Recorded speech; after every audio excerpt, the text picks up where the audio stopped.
Hey everyone, this is Britt from motherhoodalliance.com, and I'm excited to bring you a special 4-episode series with husband and wife team, Doctors Julie and Skip Wyss from Prime Family Chiropractic Centers. Both are doctors of chiropractic who specialize in pregnancy, pediatric, and family care. Interestingly, when they were in chiropractic school, they originally planned to do work with athletes, especially being so close to Green Bay, but life took them in a different direction, and we'll talk a little bit more about that in episode 1. They got married during grad school, found out they were expecting shortly after, and were mentored by a coach who ran one of the largest pediatric chiropractic offices in Canada, which I understand helped shape the focus of your practice today. Today, they're passionate about helping families take a more proactive approach to health by giving parents a supportive, judgment-free space to ask questions and make informed decisions for their kids. They're also raising 2 kids of their own, along with 2 French Bulldog puppies, so they definitely understand the real-life chaos and joy of family life. Julie and Skip, we're so glad you're here. Thanks for having us, Brittany. Thank you for having us. Welcome back, everybody. We are in episode 3 with Dr. Julie and Dr. Skip, and holy moly, our first 2 episodes have been incredible. Thank you so much for jumping on with us for all of these episodes and sharing your knowledge. For those of you listening, if you haven't listened to our first 2 episodes, I just want to make sure you understand what you've missed so you can go back and listen to them. Our first one was, why is my kid always sick? We talked a lot about immune health, things that have changed over the years, and tips, like real applicable tips for helping your kiddo stay healthier going forward. And then in our last episode, we talked a lot about constipation and just how we can help our kids overcome that. Dr. Skip and Dr. Julie are so knowledgeable in these areas. I love that we've gotten a little sciencey, so I'm excited to continue that trend in this episode. Today, we're talking about busyness of life, especially for kids. I think about school-age kids specifically in this topic of overscheduling when you have sports and church things and like so many things that are good. Like they're teaching our kids good skills. It just starts to be too much.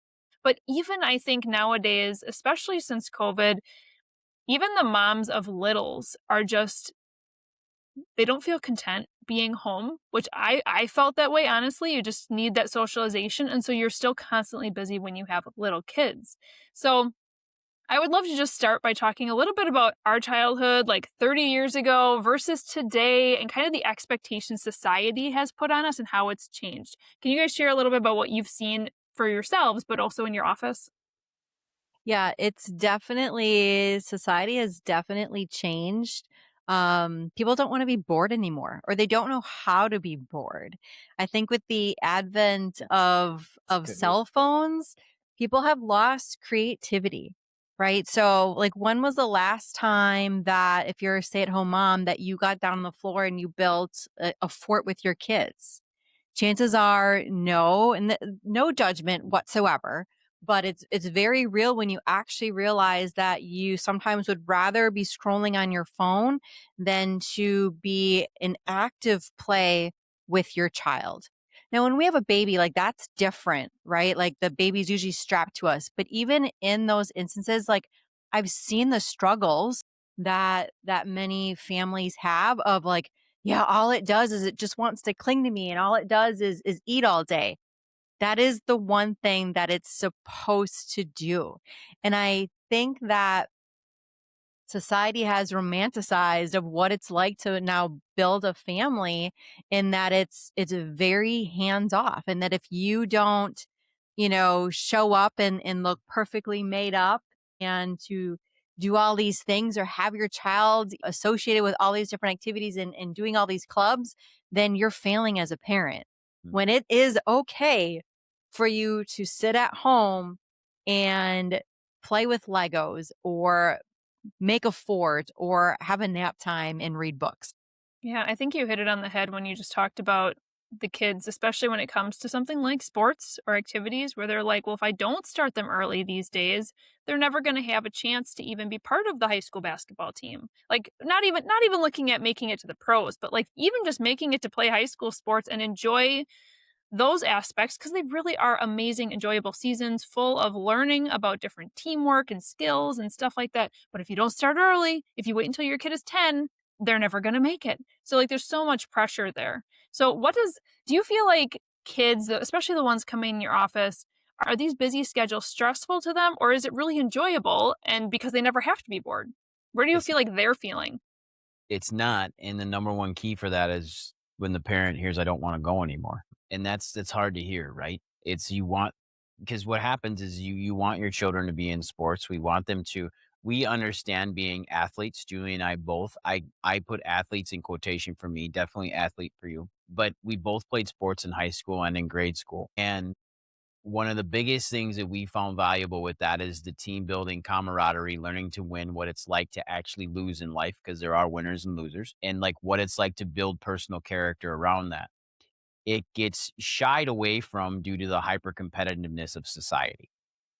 So what happens in that comes back to the competitiveness of moms staying home versus moms being out constantly doing things with their kids, because you feel most moms feel like they're a failure if they don't have their child in 2 or 3 play groups a week.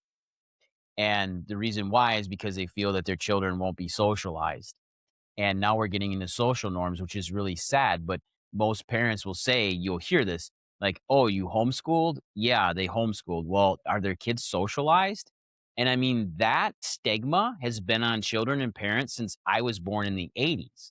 I remember growing up in the 90s and being in high school in late 90s, early 2000s, and our neighbors were farmers and they were homeschoolers. And my parents would even say crap things like, oh, they're homeschooled. Well, I nowadays, like now, like seeing these amazing homeschool groups and like what these children turned out, and I have interactions with these neighbors that are now adults that were homeschooled. Oh my God, are they smart? And yes, they are very social and they're very integrated into society. This isn't M. Night Shyamalan's The Village. Like this, that's not how it works.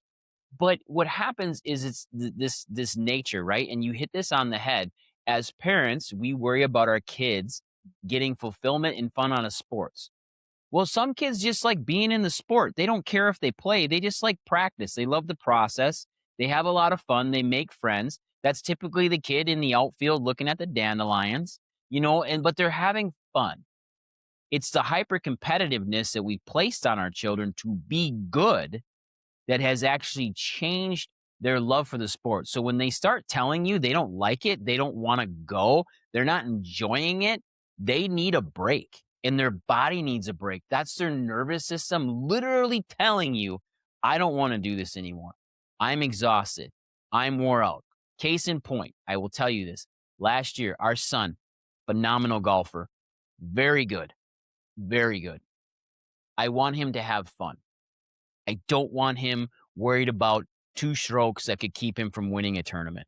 I want him to have fun. He came to me last year, and this happens every year, every summer, and around August, and he'll say, I don't want to go to practice today.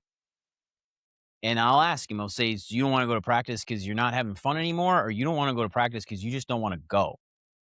I don't care his answer, actually. I want to hear what he has to say, but I'm going to tell him it's okay not to go. And the reason why is because he's exhausted. He's wore out. He doesn't want to do it anymore. He needs a mental break. He doesn't want to be a part of it anymore.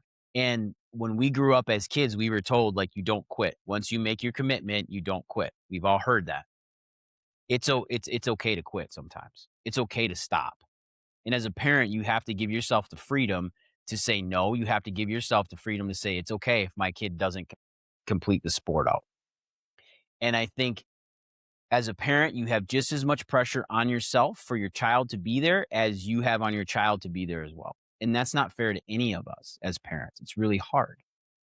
And where I see it as a resultant is complete physiological failure out of the child. So I'll see kids at 10 years old tearing an ACL. I'll see a kid at 13 with chronic hamstring problems. At 13, I'll see a kid need Tommy John surgery on his elbow at 15 because he's been pitching since he was 4. Did you give your child's body a chance to actually rehab? Did you give your child's body an actual off season? Like this is a hard thing. And I say this because I see it every day. And it's really hard. Like I'm not trying to cry because I see it on parents and I see it on kids. And it's the societal norms that we constantly have to compete and we don't. And I think that's what's really hard. And I don't mean to be long-winded on this, but that's what I see as a person that takes care of children every day. And I see these societal things, or the child they go from a fall sport to a winter sport to a spring sport to a summer sport. And if you're a parent that has your kids in sports, this is the truth. Pick 1 or 2 and that's it. Give them an off season. And if they don't like it, tell them Well, then if you want to play basketball, we have to figure out what we want to do in the fall then. I don't want you playing sports year round. I think the Yeah, and concern is what has changed is, and you kind of alluded to it when you Mhm. started, Brittany, is that like I grew up and I played all of the sports year round, but I played just the sport. I wasn't in the weekend tournaments. I wasn't then at the gym doing all of these other, strength and agility things. Like it was the sport and we did the practice that was associated with the sport and that was it. And then you moved on. But now it's the additional strength and weight training. It's the gym time. It's the Club games. agility. It's the private Yep. coaches that the child never gets away from it. And I think that's when it's the gut check of who wants this more? Is Mhm. it the parent or is it the child? Mm. Yeah, that's a really good question. And And I, it's I can hard. appreciate that your son was able to verbalize that he didn't want to go. But I think there's probably a lot of kids that either feel like they can't say that to their Yeah. parents because, like, to your point, Julie, who's really, why is this kid in these sports? Is it for the parent or is it for the kid? But what are, there's probably some other signs that a kid could show that's saying that they're really just overscheduled and that they need more downtime, like something, even just irritability. Maybe that's just a way that Oh my they're, god. Yes. yeah. So what are some other signs or like almost symptoms that kids might be letting off that they just, it's too much? Extreme irritability is one. If they're fast to cry, like, think about it as an adult. If I'm really overwhelmed, if I'm not okay, I'm gonna be even as a male, I'm gonna be emotional. I'm a crier. There's wet people and dry people. I'm a wet person, okay? And Julie's dry. You're not a crier. But, like, when I'm exhausted, overwhelmed, I'll feel like I need to cry, which there's a lot of neurology behind that, and it's really cool. But they're exhausted, so are they fast to cry? Are they fast to anger? Are they constantly wanting to, and it's not them wanting to go to sleep. They could be ramped up and not be able to sleep at all. Sleep patterns are, Sleep patterns are yeah, huge. not able to sleep. Disruption's massive. If you have a child that's exhausted, they're not sleeping through the night. They're up all the time. And you might think they're sleeping through the night because they don't come out of their bedroom. But if you ask them, hey, do you get up a lot during the night? Yeah, I wake up 4 or 5 times. That's a disrupted nervous system.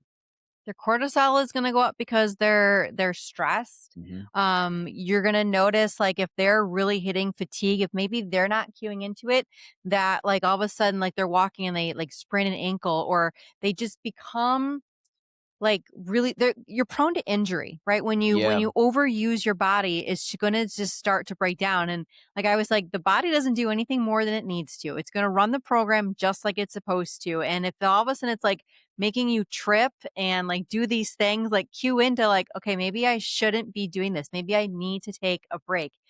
We're so quick to write it off of like, well, let's take a Tylenol and ibuprofen and just muscle through it, right? Just run it out. Let's do a good stretch. And those are usually the first indicators that an injury is going to be coming soon. Right. Yeah. And as you were talking about cortisol coming up, I think about a huge percentage, 95%, I'm making that up, but like 95% of adults have a problem with stress. They are overstressed. They are overworked. Mhm. They have anxiety. Like this is so prevalent in today's society. And so to think that we are literally starting our kids with this high cortisol issue and just like adrenal fatigue starting at such a young age, that's so difficult to think about. Okay, so how do we find balance in this? What are some things that parents can really chew on and think about for finding balance? How do you choose different sports and activities? Because, like we said, so many of them are good. How do you decipher which ones are best? Especially if your kid is like, I want to do that and that and that and that and that. How do we as parents kind of protect them from hitting this burnout in the first place? I make them choose. Yeah, I would have them choose, and I would keep them in the sports that they're good at, because I can guarantee you they're not all good at all 4 sports. And I think that's where instead of a why go on to do it all, starting those boundaries for our kids, it helps them to then also with the brain process, with the development for them, they get to choose and they can like help them with those choices, the pros and cons of what sport it is or what club it is. And like these are the things that are coming up. Now let's make a plan for what do you want to choose and have them be, the adult or, acting more mature in that moment of, okay, I think I want to try this. I bring it back to some of the professional athletes that I've taken care of, and I've taken care of some pretty high profile running backs in Green Bay. And I remember talking to these guys about their children, and I'm like, are you gonna let them play football? And both of them said, I want them to play soccer. And if they're gonna play football, I want them to learn how to kick. And the reason why is because of the injury rate in males. Women's head injuries are high in soccer, not as much as males in soccer. I would be looking at a sport where the injury rate's low. Like, what catastrophically can happen to my son when he plays golf? Like, I'm a little selfish with that. I love golf, but I also know his chance of injury is extremely low.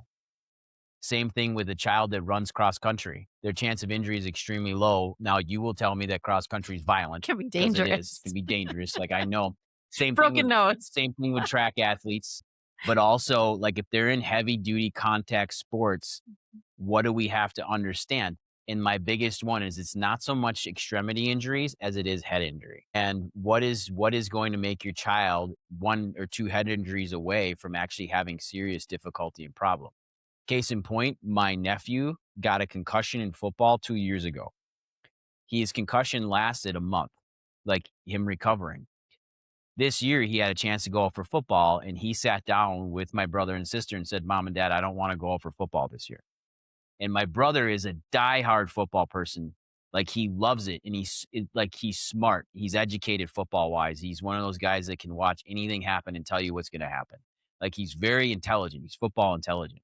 So for him to hear that out of his son was a little bit heartbreaking. But also, when he told him, he's like, "Dad, I don't want another concussion."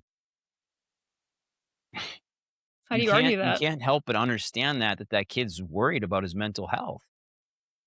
My best friend in high school got a concussion so bad in our senior year of high school football, in our playoff game, he doesn't remember scoring the touchdown that won the game. He got hit so hard, he walked to the other sideline. He had no idea where he was. So, like, these are the things you really have to understand with your kids, because kids are getting faster, they're stronger, and they're bigger. Every one of them. You talk to NFL athletes, they're faster, they're stronger, and they're bigger. So your bodies aren't designed to be that way. So when kids are getting hit at a very, very young age, when they're getting impacts, kids in baseball are throwing harder than they ever have because we've started training earlier. And their bodies aren't meant to be that. Your kids are meant to be kids. Yeah. You Yeah, know, like, it's a big this thing.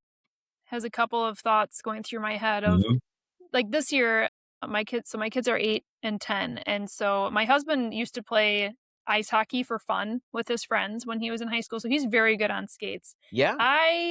Am not great, but I've been really thinking about, like, things that we can do lifelong, like you were talking about with golf, and I'm like, this is where, as an adult now, I would have loved if my parents would have got me some ice skating lessons when I was a Sure. kid, even just short term, but something I can use my whole life. Golf is great, running is great, hiking is great, swimming is great, like, these other things that you can do lifelong, and that's kind of, even downhill skiing, obviously there is risk to some of these, but if, as long as Yeah. you're learning them and wearing proper safety equipment. I Yeah. think, Dr. Julie, you like to downhill ski, I right? You do. got my back Yep. on this one? Okay. Yeah. So, but just, that's something that's been rattling around in my head, is like, yes, my son does a couple of sports through school. He's only in 4th grade, so it's very low key right now, but really protecting this, and then family time. The other thing that was crossing my mind is, when we're picking sports for our kids, what of our family values do we want to protect? So, for Yes. example, if church on Sunday morning is a priority for you, sorry, things that have Sunday tournaments, that one's out. If you want to make sure that you're having family dinners at least, let's just say 2 nights a week in those really busy seasons, what sports can you pick that's going to allow that to happen? Like, I do feel like so many family values are being lost nowadays, where we don't have the time to actually even know our kids anymore. And that's where having time at home, where we can talk about challenges they're having at school or in sports or with friends or anything else, talk about, if you're a faith-based person, things that we can be doing to uplift others, or even just reading the Bible together, doing devotionals together as a family. All of this is getting lost because we're all so busy. So I guess this is bringing me, let's get a little bit sciencey here to end this episode, and bringing it into your chiropractic expertise. It comes back to this title of, what does this overscheduling actually do to the developing brain? Oh, man, that's 30 no. It's a huge stressor, right? Like, if you think about like a fuse box, right? And if you've got janky wires coming through it, right? And like, you're like, oh, I think I can add like 3 or 4 more things. And now you've overloaded that circuit. What's eventually going to happen? It's going to short circuit. Something like fuses are going to get blown. And that's what happens in our kids. Like we talked about the things like we see the irritability, we see the poor sleep, we see the things that show up, but ultimately in the inside, that is where the real destruction happens. And why we see so many kids is because we want to deal with these things as a child so they don't grow into bigger things as an adult. Right. So if we have the anxiety, if we have the cramping in the legs, if we're having all of these issues and they're not dealt with as a child and we continue these things, they're going to turn into larger things as an adult. And the whole thing that we wanted to do with all these sports, ultimately, that's going to be sidelined as well. Mm-hmm. Yeah. I mean, that was perfect.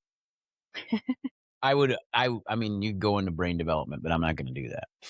It hinders brain development. It does 100%. The stressor, if Yep. our just super quick, right? The only time that our body can heal is when we sleep. And we already addressed that if our body is overworked and it's to the point of fatigue, we're not getting that restful sleep, right? So that decreases our healing time, that increases our propensity to get sick because it decreases the immune system.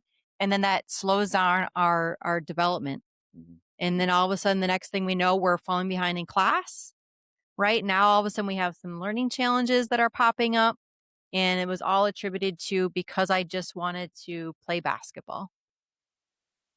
Yeah. And it's hard. This is such a battle. Like it's so many things in life where society is telling us one thing, our gut instinct is telling us another thing, and we really have to figure out this balance that works for our family. It doesn't matter what any other families are doing. So you can't look at like your siblings and what they're doing with their kids and feel like, oh, I need to do that too, or the other kids at school that are in multiple sports. It's like we all have to just take a deep breath, think about our priorities, maybe list those out first, and then how do these extracurriculars fit into that, right? So I love again all the knowledge and expertise you guys have brought to this episode. Thank you again for joining us for episode number 3. Before we close this one out, I do want to just give you an opportunity though, because I know you guys do host some workshops through your office. What are some of the workshops and gatherings that you guys offer so that families can understand what is available to them? Every month, we always host kind of an open house workshop of how to raise your child, how to raise a family in this crazy, chaotic world.